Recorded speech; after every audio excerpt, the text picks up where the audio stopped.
Welcome to the Outlier Mindset Podcast, your guide for living a life by design. Here, we explore the journey of becoming an outlier, finding your purpose, mastering your mindset, optimizing your health, achieving financial freedom, and building a life centered around your passions. So tune in, transform, and thrive. Welcome to the Outlier Mindset. Let the journey begin. Hey, everybody, and welcome to the Outlier Mindset Podcast. I am your host, Rodman Schley, and our guest today is literally a coach who's going to get you ready to win in business and in life. David Kitch, aka Coach Kitch, is the founder and president of Edge Leadership Academy. As a former Division I coach, Coach Kitch has a decade of experience building leaders, culture, and mindset at the highest levels of sports and in business. I have a feeling we're going to feel really motivated and inspired after today's show. Coach Kitch, welcome to the show. Yes, sir. Can't wait to do this, man. I've been looking forward to this one. It's been circled on the calendar, so I'm excited, man. I'm looking forward to a great conversation with you. Yeah, me too. You know, I've done a lot of background on you, and I really like who you are. I really like what you bring to the table and what you can teach my audience today. We're going to talk about a lot of things. We're going to talk about leadership. We're going to talk about adversity. We're going to talk about finding your best self. But Kitch, tell me a little bit about your background. I know you used to be a coach. Yeah. So I'll give you the Reader's Digest version. I always got to sneak this shout out in, so I got to start with this. I was given the best gift that a person could be given, and that's that I was born to a single mother that set the stage for everything that I was going to become as a man. So shout out to my mom for that.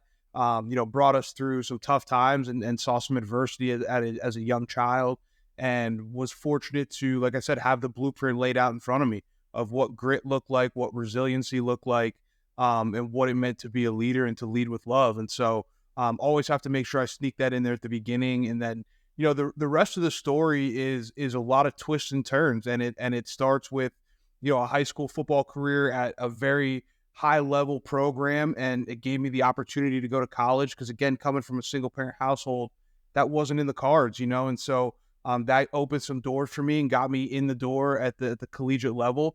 Unfortunately, I was not mature enough to handle that opportunity. And so I made a lot of mistakes off the field, which I'm, not afraid to talk about now. They made me who I am.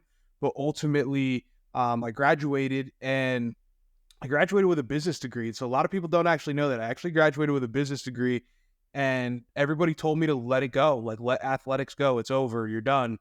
Get a real job, as they say. And so I got into cloud solutions. And so I was selling cloud solutions to B2B, medium-sized businesses. And this was like 2010, 2011 time, 2014, 2015. And so it was really like when the cloud stuff was really starting to take off. So it was a great time to be in that industry. I was cleaning up financially, was doing the thing, but I was miserable, man. I was just not happy. And I remember being at a Christmas party, and I'm looking around, and we were all getting our Christmas bonuses. And so these sales reps are in there, and they're drinking scotch and smoking cigars and having a great time. And I remember walking outside, and it's middle of Pennsylvania, freezing cold, middle of winter. And I'm just out there by myself. And I just remember thinking to myself, like, this is not the future that I want. This is not the person that I want to be. This is not success to me. And I missed the game. I missed football. I missed athletics. I missed competing. Obviously, I was competing in a sales setting, but it wasn't the same. And so I went home, and I literally sat at my kitchen table, and I wrote handwritten letters to every Division I school on the East Coast. And I said, I'll quit my job today if you give me an opportunity to come learn for you, and I'll work for free. And I got the opportunity to go to Robert Morris. So I quit my job, packed up my Jeep, and moved to Pittsburgh, Pennsylvania. And literally I pulled up to this old high school, and they converted them into studio and 1-bedroom apartments. And I go in and I meet with the landlord, and first thing she says to me is, we only accept cash for rent. So you can imagine the kind of neighborhood that I'm in, right? So in my mind, I'm like, hey, your taxes are none of my business. So by all means, here's my rent, take the cash, whatever. And that led me on a 10-year career, man. It was unbelievable journey in the collegiate realm. And, a couple highlights throughout it. I was the youngest head strength coach in the country at 24 years old. And then from there, I became the youngest assistant director in all of Division I football at 26. I was one of the few to make it to both men's basketball and football at the Division I level. So was able to coach at kind of the highest of the highs. And, I tell people it really set me up for what I do now. It really set me up for the leadership business because I was in so many high performing environments. Every day was a master class in leadership. I mean, you're around people that are paid at a really high level and paid at a premium to build cultures and to build leaders. And so I got to see that inside and out. And not only that, be around highly competitive people. So it was an unbelievable career, man. 10 years in the game, and I loved every second of it. Got to see the country and really find myself, man, and grow into the man and the leader that I am today. So that's the Reader's Digest version. We can unpack that however you'd like. Oh, there's a lot to unpack there. I hear you say a lot of different things there. And the number one thing that jumps out at me is how you just weren't aligned with your purpose, how you were going through and you were going through the motions. You had this job, you were doing what you had to do, you were getting up day to day. But what did it take? I mean, I know that you had that wake up call at that Christmas party, but to really say, I'm going to break out of these cuffs. This is what I want to be doing. This is my purpose. This is the direction I want to go in. So many people can't break out of that. So many people sit there and they still go to that job they don't like. They get up every morning, they do something they don't want to be doing. But what was it in you that gave you that confidence or that ability to just get up and go, you know what? I'm done. I'm going to go do what I was meant to be doing. Man, so much of it comes from my family. I was so fortunate to have the family that I have. My brother, my mom, my grandmother. They would have loved me if I flipped burgers, man. And I knew that. And the other thing was just growing up the way I grew up. Like, I was the man of the house at 10 years old. And so some people would say it's almost a delusional confidence, right, that I have in myself because I had to do certain things at a young age that a lot of kids don't have. And so I built this level of confidence in myself that wasn't false because it was built on work ethic, right? And so I always knew no matter what I do in life, I trust myself to work. I have imposter syndrome just like everybody else, but at the end of the day, I know I'm going to go in and do the work. And so when it came to why am I willing to step away from this job? Why am I willing to give up what on the outside looks like success, right? According to external metrics, if you look at finances and whatever, why am I able to give that up? It was because to me, I knew that the future that I would have as a salesman was like not attractive to me at all. Yeah. And so I was like, I'd rather go and try this. And at least if I fail because of me. Like, at least if I go and do this, it's on me. I can live with that. What I can't live with is waking up at 45, 50 years old and wishing and regretting and looking back and saying, man, why didn't I? And I should have, and this, that, the other. Like, man, at the end of the day, just take big swings. We don't know when this thing is over, this thing called life, this game that we're playing. So why, you know what I mean? Why not? That was whole kind of my opinion on it. And my mindset was always not why me, but why not me? Yeah, no, and that's a good way to look at it. You always talk about your mother too, and your situation, kind of being the man at the house at a young age. I think about that, and I always see two different types of people. I see people who get adversities thrown at them, challenges in life, and they spiral downward. But there are those people who spiral upward, who lift themselves up, who pick themselves up, they become stronger, they become more resilient, they become more powerful. What was it about you at that age when you had that single mother, who sounds like she was a fantastic woman, so that always helps there, but you had that adversity where you were kind of the man of the house. What was it that made you get up in the morning to lift up instead of spiral down? My brother. I didn't have a choice, and so my stepfather that was in and out of the picture early on, like when we were young, he struggled with a heroin addiction. And so I saw a lot of things at a young age. And so I needed to protect my brother. And there were times where I needed to protect my mother. And so in those moments, I learned, I don't want to say to compartmentalize, but I learned to put other people above myself. And so I learned to chase a higher calling, if that makes sense, right? And to serve others. And once you start to do that and you kind of build a life of service, then the sky becomes the limit, right? And you start to realize that these things come back to you, right? And I learned these skills of like, oh, if I teach these people, if I treat these people this way, it comes back to me tenfold, right? And it makes me feel good in the moment serving others. And so that was always a big pillar of it. And then the other piece is I'd be a liar if I said that there wasn't times where I did spiral, right? Like when I got to college, I mentioned earlier that I wasted that opportunity. I did. I got to college and all the things that you just alluded to, the victim mindset and the ego traps and all the things that typically happen to people, they happened to me when I got to college. And a big part of that was because my brother wasn't there looking over my shoulder.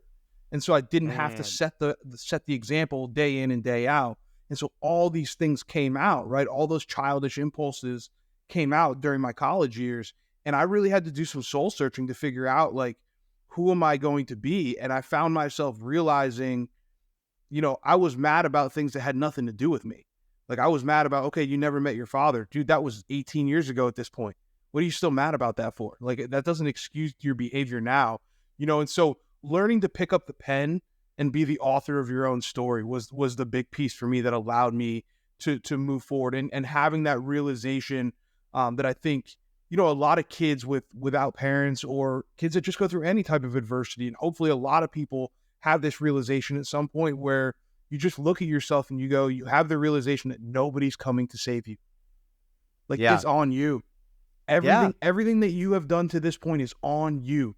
All the choices that you've made have led you to this place. Maybe some of them were a result of circumstance. Maybe some of them were things that were out of your control, but your response to those things led you to where you're at right now.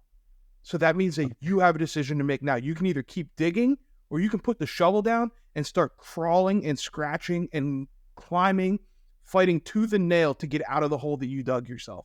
But that's your decision to make. Kitch, you and I'd hang out all the time. I'm just going to tell you that right now. The stuff that you're saying to me and that we're talking about, that's stuff that I preach all the time. It's just kind of like, we got this one shot at life, right? And the thing is people need to take accountability for who they are and what they are and how they act and how they react. We can't control a lot of the stuff that's outside of us, but we can control what's on the inside of us and what we put out into the world. And man, you just reflect that in almost everything that you've told me so far. I absolutely love it. Yeah, man, I try and hold on to it really deeply because I think wholeheartedly, if you don't influence the world with your values, the world will tell you what your values are. And so if you don't go out and tell the world who you are through your actions, through your habits, through your interactions, the way you treat people, the way you show up in the world's just going to stick you in a box, man. And some people live in that box so long that they don't even know who they are, and it's a really scary place to be when you don't know who you are. I agree. So Kitch, you're sitting there in a job you don't want to be doing. And let's just be honest here. This is a lot of people, but it hurts, right? I mean, in your soul, in your heart, you're getting up and you're not really fulfilled. You're not doing what you want to be doing. It hurts. I mean, it physically hurts compared to then what you went and did, right? I mean, then you go out, you do this thing that's aligned with who you are, what you want to be doing, really going in and showing leadership skills and training these next generation of young people to come through and be leaders and such. And that just had to fill you up inside. Yeah. Oh my gosh, man. It was the most fulfilling thing I've ever done because number one, people don't understand the responsibility of being a collegiate coach, right? So when we're in the recruiting process, you're literally convincing a parent to give you their child for the next 4 years. And as a strength and conditioning coach in particular, you spend more time with those kids than anybody else on campus. I'm going to be the most influential voice in your child's life for the next 4 years because all the other coaches, so say you're a football player, you can only spend so many hours with your football coach. The strength and conditioning coach isn't ruled by those same rules in the NCAA. So that means you're with me 5 days a week, at least an hour and a half a day, at least. So that means I'm going to be in your kid's ear all the time, right? And so that not only drove me to be a better human because I got to practice what I preach. And if I want these kids to follow me and to believe in me, I have to be somebody that's worth following, that's going somewhere worth going for a reason that matters, right? That's the key to it all. And so I had to practice what I preach. And so as much as I taught my student athletes over that decade, they taught me even more.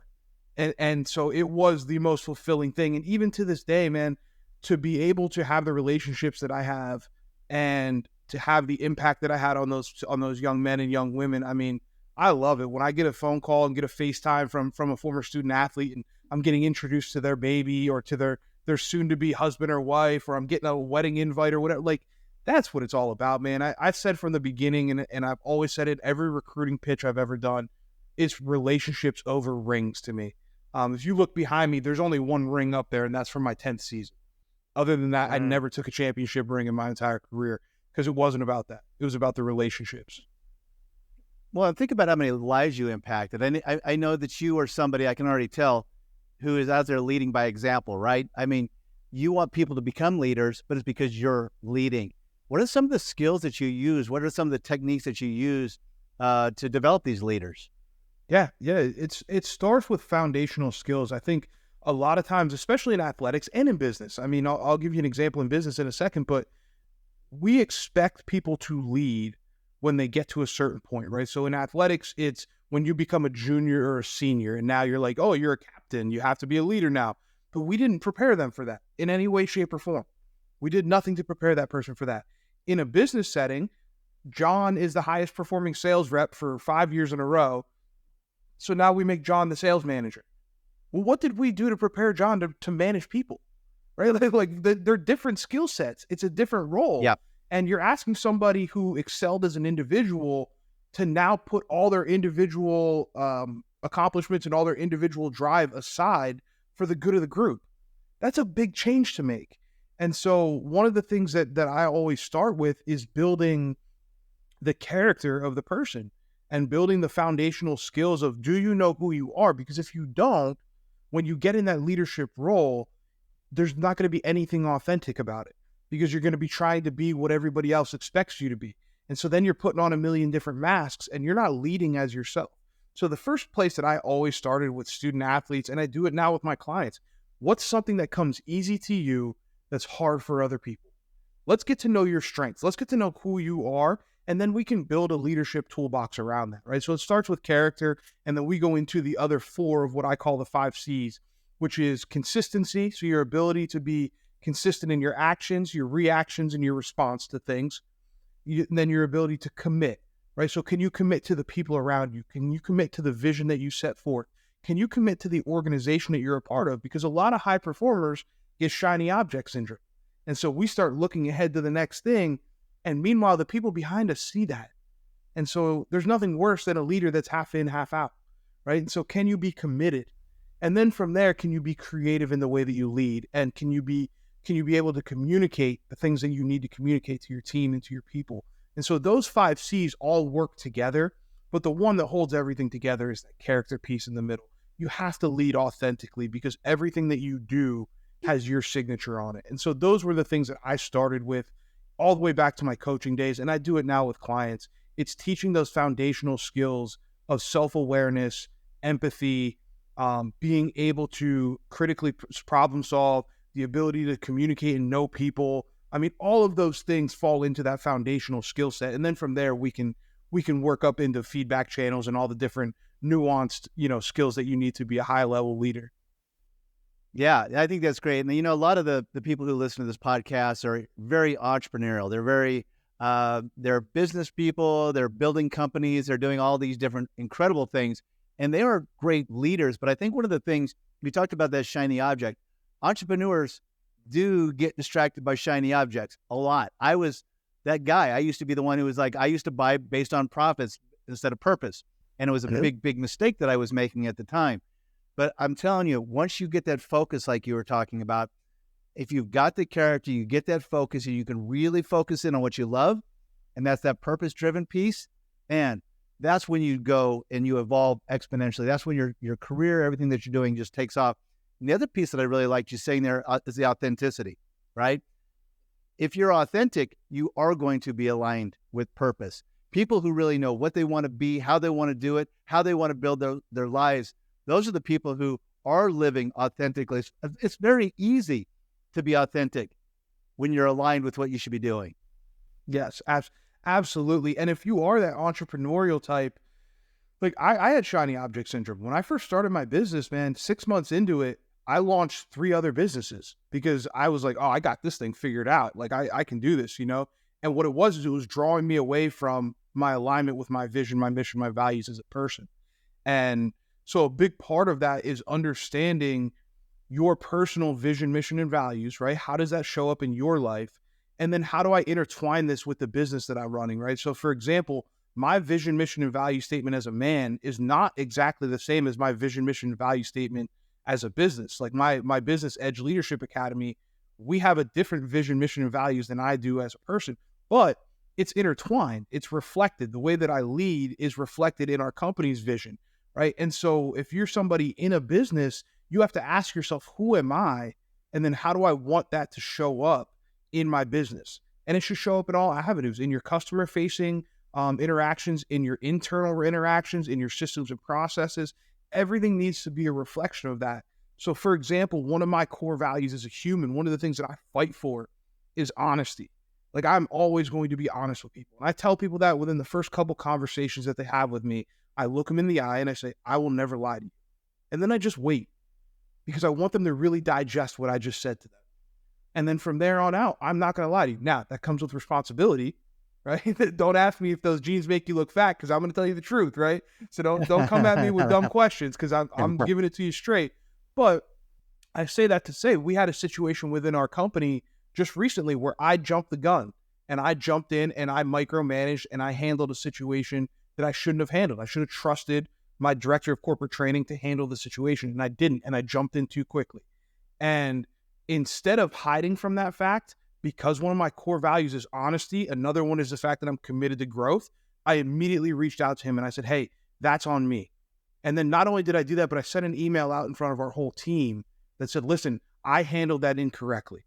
That's on me. That was not on him. That was my fault. This is how I should have handled it, right? But that's how my values influence the way that I show up as a leader in my business, right? That's the way that it has to be, because now they know that I'm leading authentically.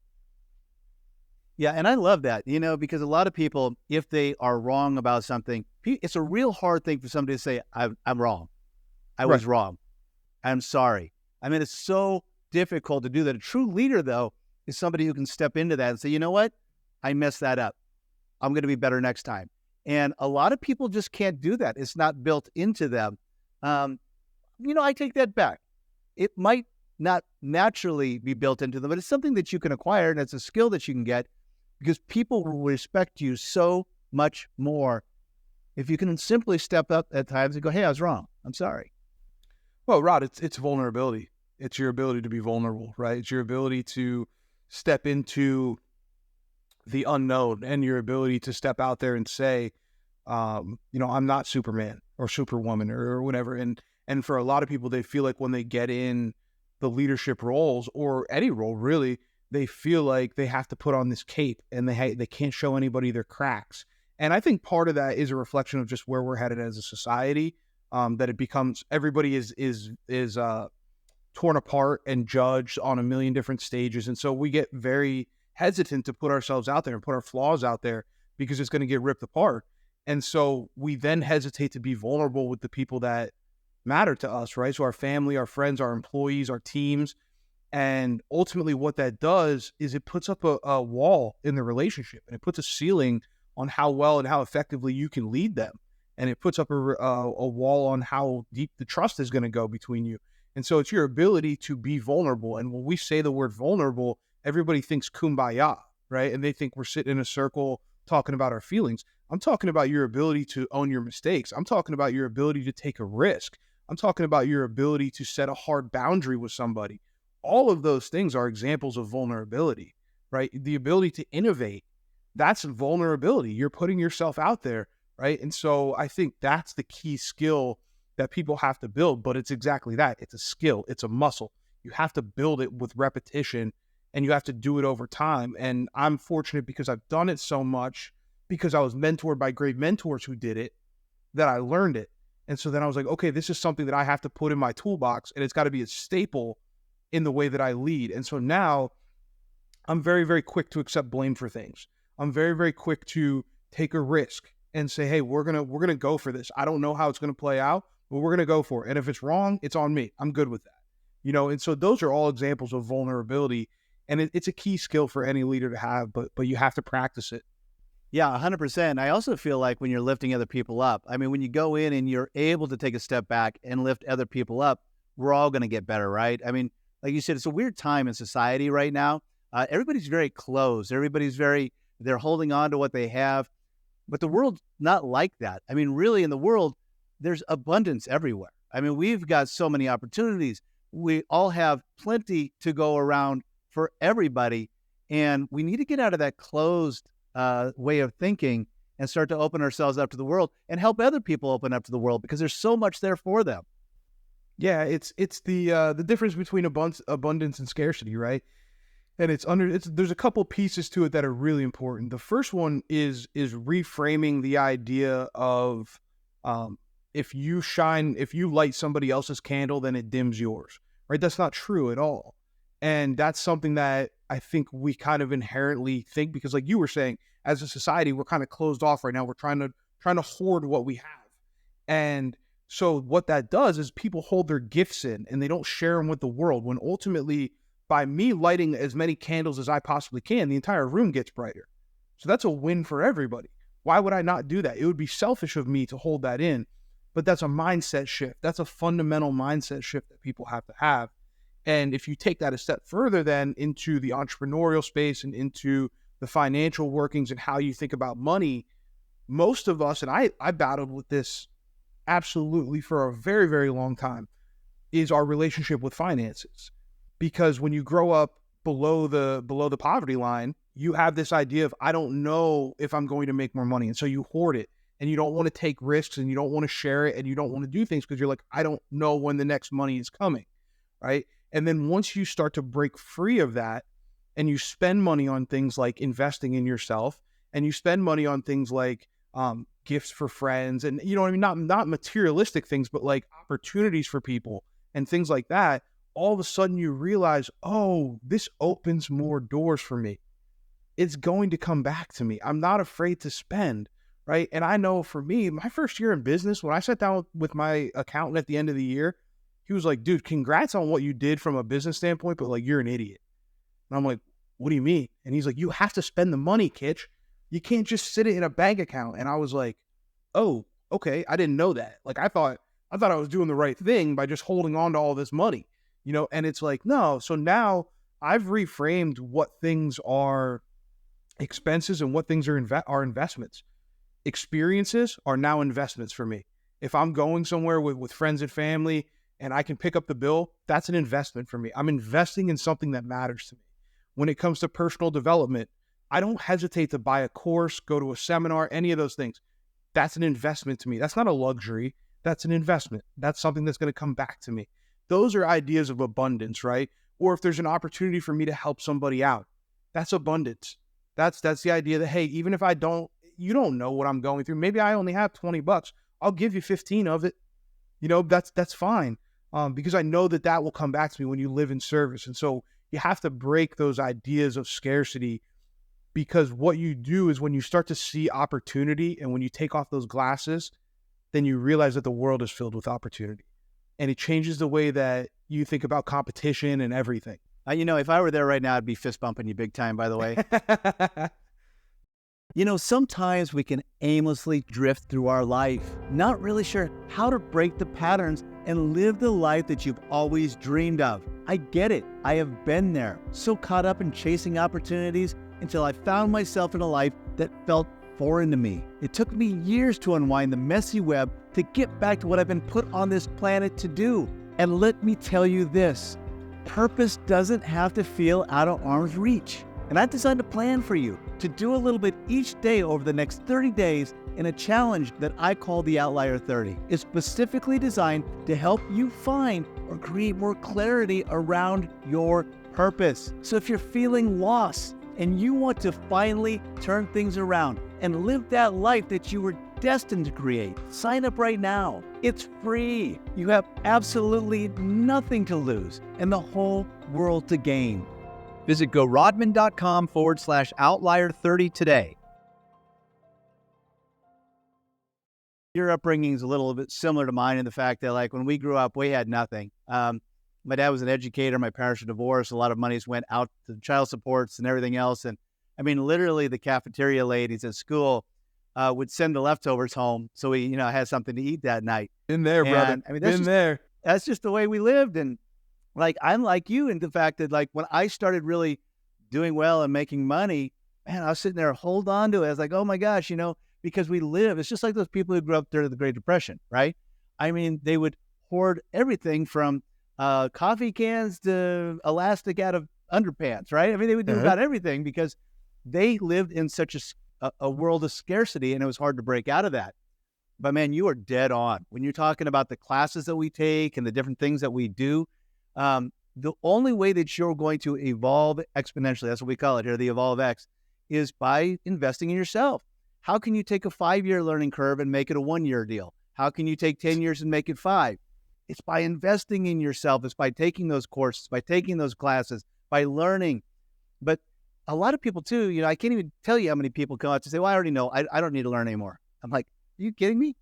Life is full of lessons every single day, whether you're paying for them or you're getting them naturally, right? If you're not learning, you're not growing. And I can't believe that people don't take more time to just go, you know what? I'm going to invest in that class because I'm investing in me. And I put in quite a bit of money every year just to get better, just to get around the people who can really help me grow. There's the key you just said there. Get around the people, right? Like I just did the math yesterday just on business coaching. So this doesn't count. I have a mindset coach as well. I do therapy. Like I have other avenues of personal development and courses and things that I take. Just on business coaching, I'm well over $10,000 for the year last year that I spent on coaching.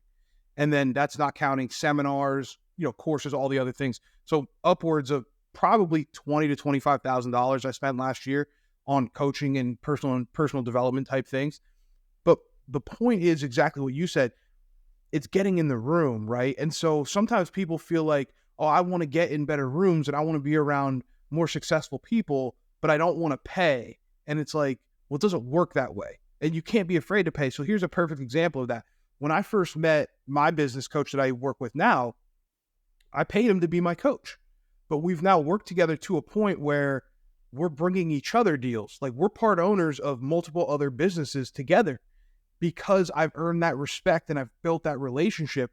But I never would have had that opportunity if I didn't fork out the couple $1,000s up front for his time and to prove that I could bring value to the table. And he brought me immense value as well, right? So you can't be afraid to spend that money if it's going to open those doors, because now I have relationships that I never would have had, right? And so now we're getting there. And the key to it is this: you want to have a group of people that surround you, whether you pay for them at first and then you build a relationship, or they're organic, whatever, it doesn't matter.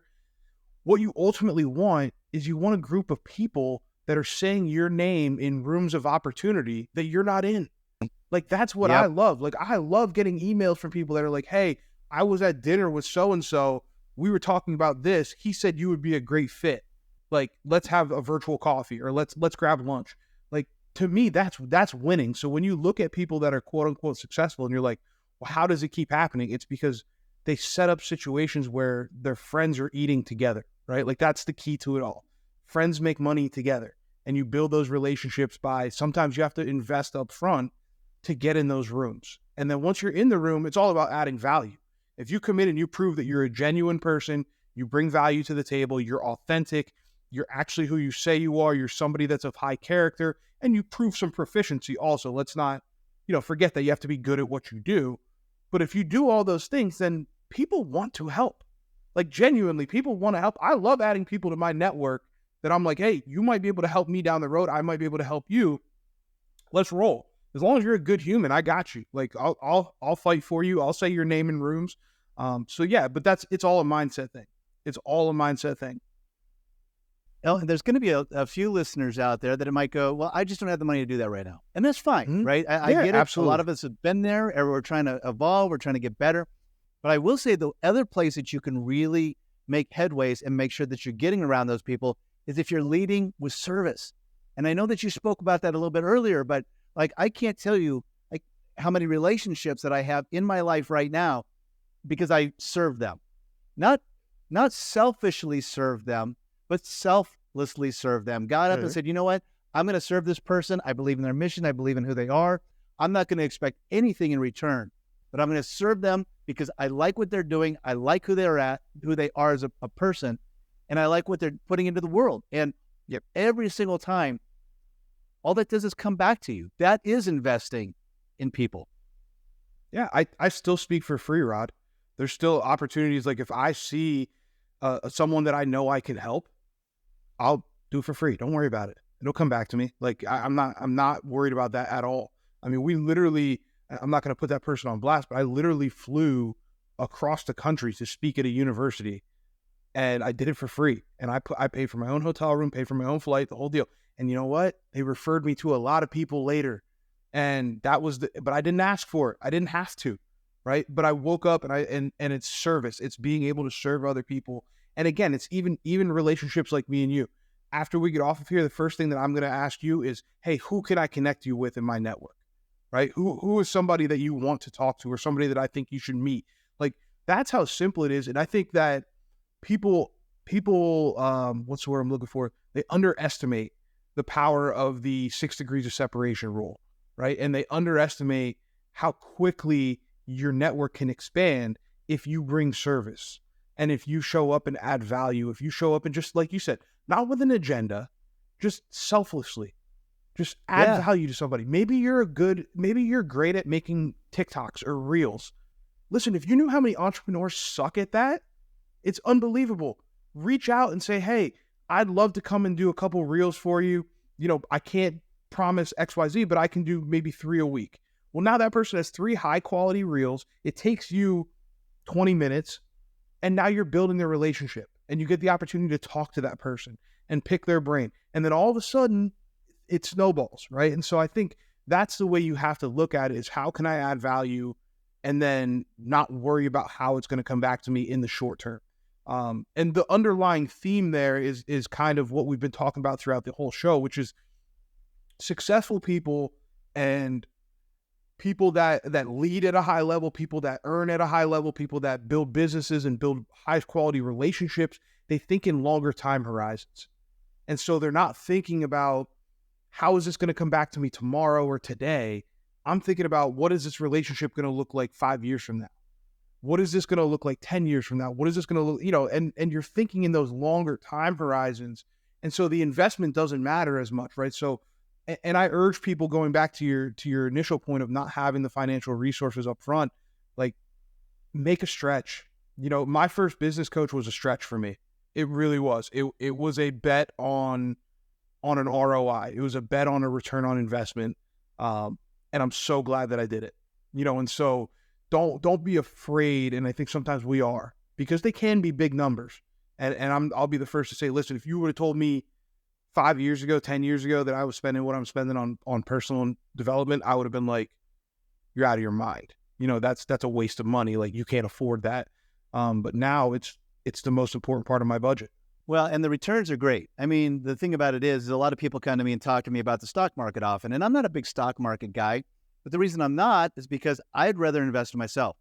I can get up every day and I can dictate what my returns are going to be. I can dictate where I'm going to put my money in, what I'm going to get back in from that investment. And, for me, it's just one of those things where I kind of look at it and go, you know what, I'll every single day of the week get up and invest in me before I'll invest in something else, like another company or 100%. Whatever it might be.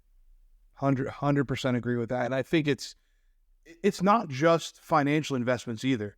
It's, what are you doing to take care of yourself? It's, what are you doing to invest in your relationships of your family? Like, what are you doing? Like, I know plenty of people, and I'm sure you do as well, that are outwardly successful, right? And so they're making money, they're doing this, they're doing that, but then their relationships are a mess.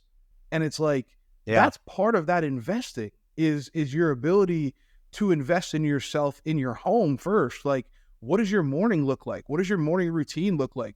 How are you doing self-care, right? Like, you see my shirt today, mental health matters. Like, I'm an advocate of this stuff. Like, what are you doing?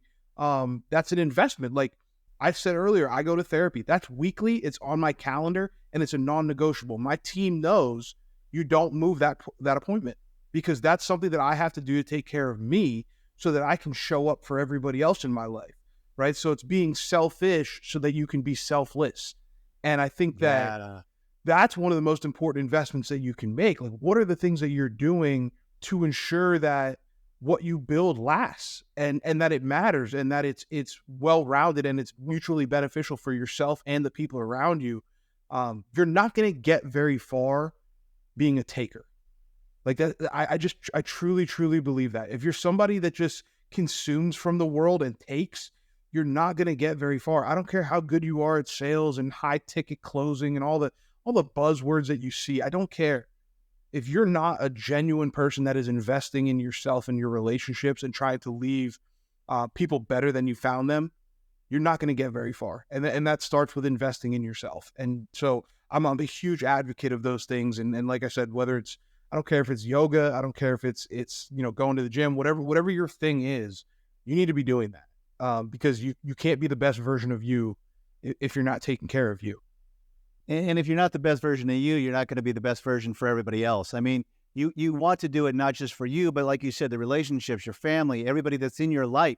You want to be the best version of yourself, just for you. But if you're not the best version of yourself, that also impacts those relationships. That also impacts those people. And then you kind of get that the effect where people are kind of lost. And if you're lost and you're not your best self, that's when everything starts to unravel. Everybody's going to see that. And the authenticity, like you were saying, so many people lead with, I'm going to make so much money, or I'm going to go get so many sales, or I'm going to go get whatever it might be that's tangible. And I always tell people, it's like, no. If you're going to be in business with me, or if you're going to work with me, the question is going to be, we are going to serve so many people. We are going to help so many people. We are going to change so many lives. We're going to give that one piece of advice that's going to help somebody be great, to help them find their purpose, whatever it might be. We never lead with money. The money is important, right? Right. We shouldn't be ashamed of the money. We need that. No money, no mission. But at the same time, that's not something you should lead with. That should be something that's a result from leading with purpose, from helping people, from serving people.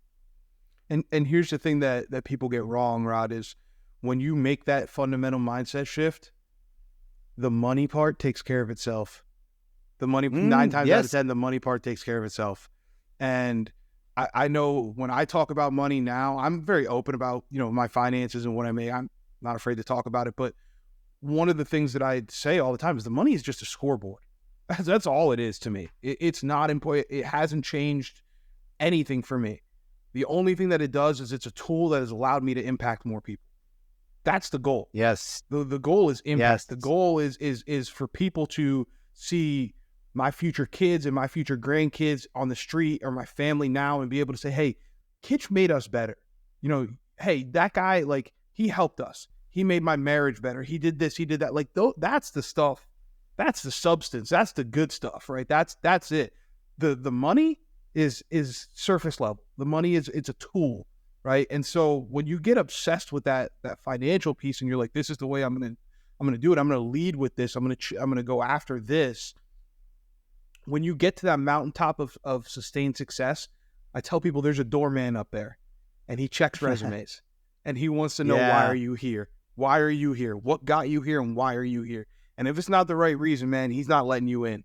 And so you're going to get up there and you're going to sit outside in the cold, and you're going to look around and be like, man, I left a trail of broken relationships and superficial things and transactional relationships and all this stuff behind me for what? For what? And so I'm big on that. I'm very passionate about the financial piece, because I think that social media really portrays it in the wrong way, especially entrepreneurship, where they portray it as this glamorous, like, supercars, and I own 350 rental properties, and I do Amazon drop shipping, and I do all these million different things. I have 27 income flows or cash flow, and it's like, okay, but who are you? What's your character like? Yeah. What are your relationships like in your life? Like, that's what I want to see. That's what I'm here about. I say live in the arena. Like, I'm about that stuff. Well, and you can take those risks, and especially if you're somebody who always takes care of people. And I always talk about this with my family. It's like, things could go to hell in a handbasket tomorrow, but we're going to be okay. We'll always be okay. Because your network will be there. Yeah, because you've taken care of so many people that those people are going to be right there to take care of you. And then it opens you up so you can take more risks. So you know that, hey, regardless of what happens, I'm going to be okay. I'm going to get up. Sun's going to come up tomorrow. I'm going to have people in my lives that are going to support me. They're going to help me. They're going to help guide me if I'm failing or whatever it might be. It just, the opposite, though, is those people, like you're saying, who keep taking out of life. I always tell people that those are the kind of people that you want to get out of your systems and out of your circles as quickly as you can. Identify them quickly and get them out of there, because the only thing they're going to do is they're going to take this valuable energy away from you that you're trying to put this positive stuff into the world. Yeah, there's no doubt. There's no doubt. And one of the things that I work with people a lot on is auditing your social circle. And I do it myself. I'm very open with the people in my life about where they stand with me. And I think that it's really important to have different levels of people in your life, right? And so I'm not a big fan of like just cutting people off. Unless there's an egregious offense, I'm not just going to cut you off. But what I will do is move you out away from my inner circle. What I will do is distance myself from you. So there are people that like I like and I enjoy hanging out with them. I might have a beer with you. I might play a round of golf with you, but we're not going to talk business. I'm not going to take your advice on relationships. I'm not going to take your input on really anything that I'm doing. It's a very surface level interaction other than like, I just like talking sports with you and playing a little golf, you know? And so to me, those are people that I call connections. They're fringe people. They do not have access or influence on my life at all. It's on my terms. The minute that they drain any type of energy from me, that's when they get blasted off into orbit. And it's like, all right, this relationship is done, right? Inside the second realm for me are people that I call teammates. So these are people that I like and I love. So the outside is just people that I like. Inside is like and love. These are people that are value driven, right? That I respect most of the time, that are bringing some things to the table. And they're starting to be aligned with what I'm trying to do. But again, there's still a limit to it. There's still a limit. They're not my core. There's a limit to it. And so those people, again, I'm aware how much access and influence I have with these people. A lot of times family falls in that, where you like them and you love them. And so you have them around, but you still have to be aware of what they're doing to you or doing for you, or bringing out of you. And then on the inside, that's my tribe, man. Those people on that inner circle, that is my tribe. And everybody within that tribe, if you ask me, why is that person here? I could tell you, this is what I respect about this person. I like them, I love them, and I respect them every day of the week. And this is what they bring to the table. These are the values that they stand for. This is what I learned from them. And not only that, those people in that tribe, they're what I call my green light people. So they have the opportunity that as soon as they see something out of character for me, call me out on it. Anytime, anywhere, any place, they can tell me the truth. And I will take it and I will take it in and I will listen to it. And so that's really important for you to have that distinction in your life of like, who is this person to me, right? And again, they shouldn't all be mini-me's, right? Like my people in my tribe is a very different, like it's a very diverse group of people. I have my one best friend he's a homicide detective. Another one is in the special forces. Another one is a high-performing sales executive. Like they're all high performers, but in different areas. And they all bring different things to me. The guy that's a homicide detective is also a really high-level CrossFit athlete. And so he brings me that physical, discipline. And I cannot hang out with that guy without him kicking my butt in the gym. It's just the way we are. Like he's like, we're going to work out. Right. So I respect that. The guy that's a high performing sales exec is one of the best husbands and fathers I've ever seen in my life. And so I learn from him on those things. And we get together once a quarter and we call it a legacy meeting. We get together at a hotel, that whole core group of guys, and we talk about family. We talk about relationships. We talk about finances. We talk about investment opportunities. We talk about all these things and we learn from each other. I walk away from that with notes and notes and notes from these guys that are my best friends, but we're very honest with each other. I mean, sometimes we just had one in February. There were tears, there were laughs, there was arguments, there was debates. I mean, but that's what makes us better, right? That's what makes us better. And so it's so important to be aware of who you're giving access and influence to in your life. So when people come to me, whether they're clients or friends or whatever, and they're like, hey, so-and-so said this or so-and-so said that, I ask them, would you want to trade places with that person? Would you trade lives with them? No. Well, then why are you taking their inputs if you don't want their outputs? Because here's the thing. If you're going to give me advice, if I take your advice, does that mean I'm going to be just like you? Well, I don't want to be just like you. So I'm not going to take your advice. And so you have to be very, very selective about that. And that's, again, vulnerability is the ability to set those boundaries. And again, it's not being mean to people. I don't believe in that. I'm not ruthless. I'm not that kind of person, but I am somebody that like, I'll let you talk, like good for you, but I'm not taking it in. I to be quite honest, I'm just not interested in your opinion on things. I'm interested in the opinion of the people that are in the arena with me that are fighting for these things in their lives. And I think it's also important to be able to give people resources. So for instance, if somebody is in that inner circle, is in that tribe, and they start to fall off a little bit and things start to go a little bit sideways, I'm going to send as many resources your way as I possibly can. I'm going to send podcasts. I'm going to send books. I'm going to send introductions. I'm going to send all these things. I'm going to try and flood you with resources to get you back on the track.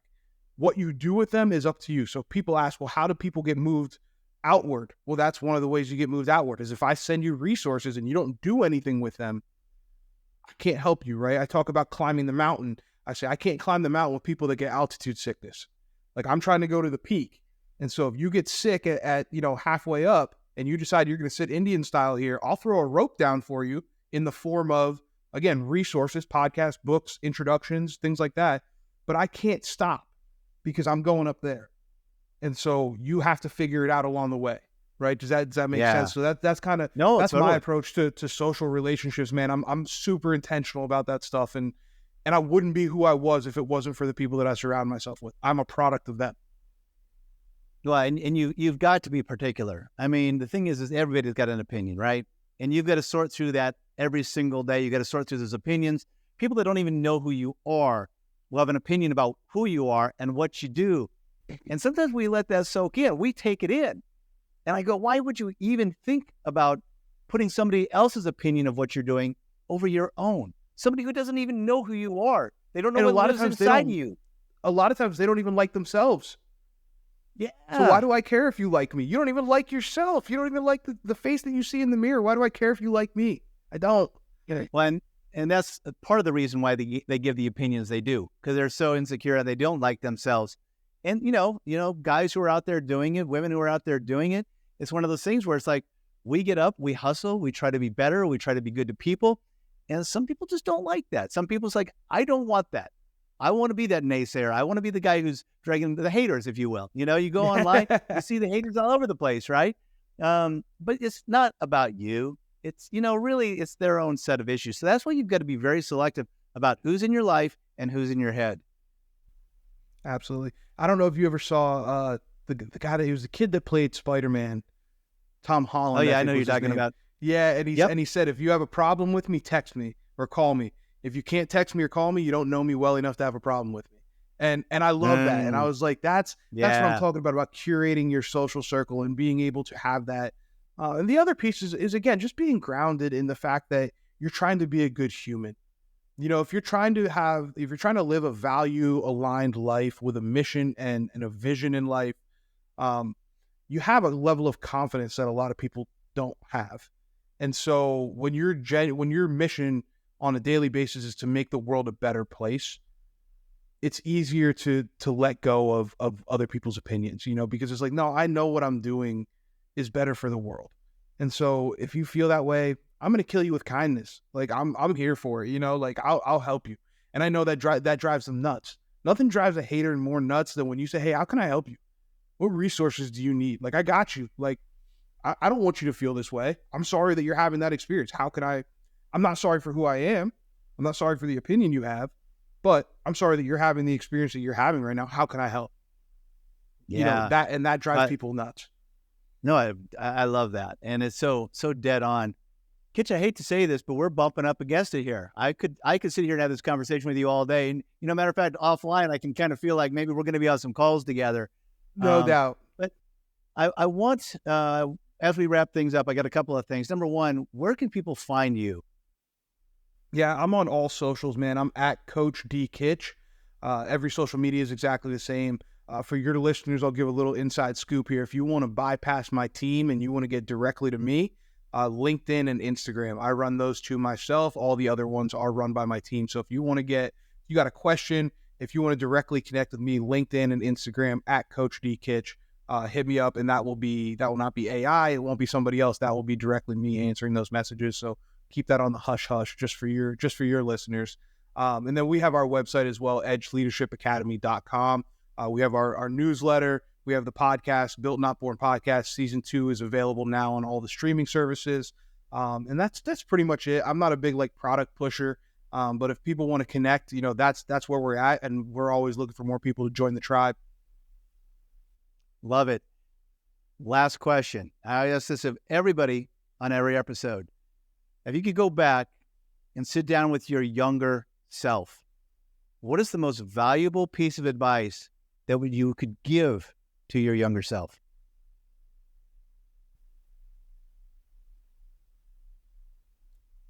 Two pieces. One, you are enough.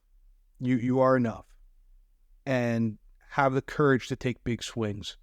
Those two together, I think that's the magic combination, right? So just understanding that you're good enough and you bring something to the table, and then have the confidence to go up there and just swing for the fences, man. Swing for the fences. This world is so abundant, and there's so many opportunities, and you can be whoever you want to be in this world. Get up there and swing out of your shoes, dude. Every time, every pitch is the right pitch. Swing at it. Coach Kitch, thanks for being on the show, my friend. It was fantastic. Thank you. Thank you, brother. Thanks for the platform you've built here. Keep doing what you're doing, man. I'm so fortunate to be surrounded by people like you. Thanks, Coach.